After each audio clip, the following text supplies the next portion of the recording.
In recent decades, both communism and Confucianism have made a comeback. And you think that both will be guiding principles for China's future. Can you explain how that works? What you think about that? So the Confucian comeback really started in the period of reform, when there was actually the view that Marxism was a guiding ideology for the future took a serious hit. And I think there was a political need to look for another value system that provides some sort of guiding view for the future. And so I think that's part of the political reason for the revival of Confucianism. And it really, the high point was when President Xi visited Qufu, the home ground of Confucianism, shortly after he assumed power, and was handed 2 books about Confucianism. And he says, yes, I will read these in a very serious way.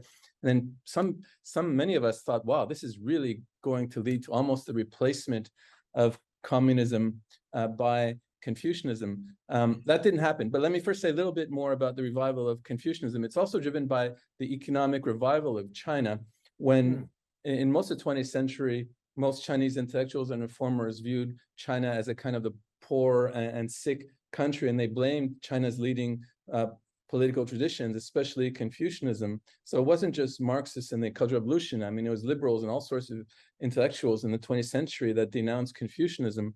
But as China's economy took off, well, people realized, hey, hold on a second. Other East Asian countries with a Confucian tradition also have this economic takeoff. Maybe some of the Confucian values actually contribute to a relatively peaceful form of economic development. So I think that also helps to explain the Confucian revival. And it's also that many intellectuals just read the Confucian text and they realized, wow, this is such a great and diverse Confucian tradition, and we should take pride in it and seek inspiration from it for the future. You might have said it that one of the goals of your scholarship is to de-demonize China.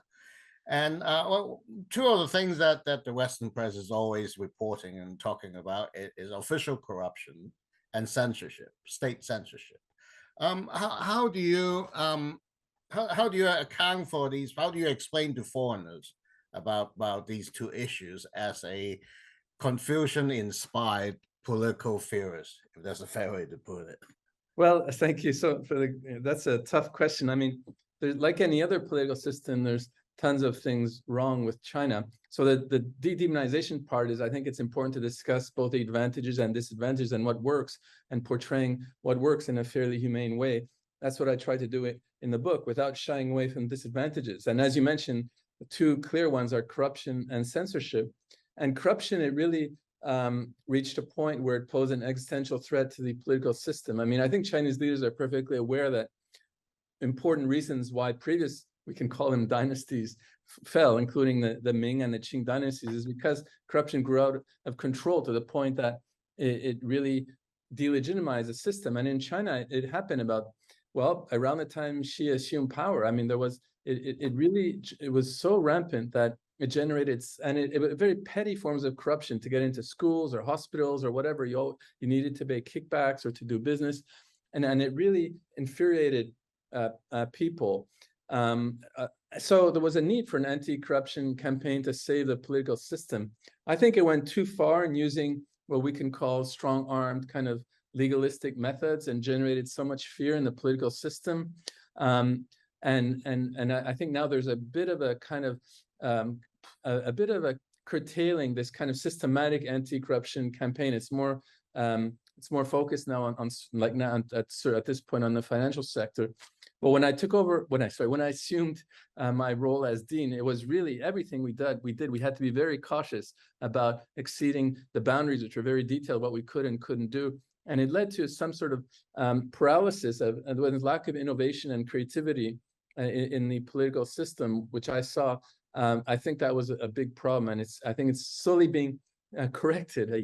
And I think there's going to be a need for more Confucian-style kind of moral education to deal with corruption, as well as other means like increasing salaries for public officials rather than harsh punishment, which generates so much fear and paralysis in the political system. So I discussed that in the chapter on corruption.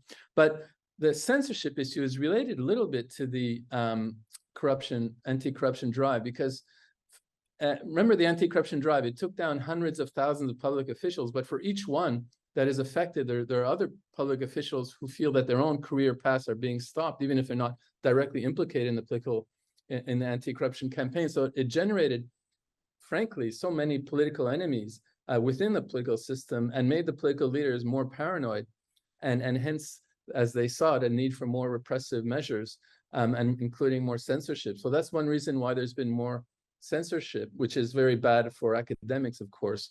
But again, if the anti-corruption campaign relies more and more on, let's call it Confucian-style soft power, then hopefully the censorship can be loosened as well.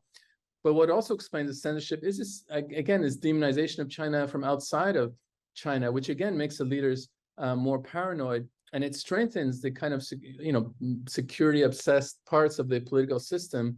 And it's hard for the reformers or those who favor a more humane and opaque political system to argue for their view in the face of this kind of almost, elite, so not, I shouldn't say global, it's more driven from the West, more Western countries who are so anti-China and almost, in a very dangerous way.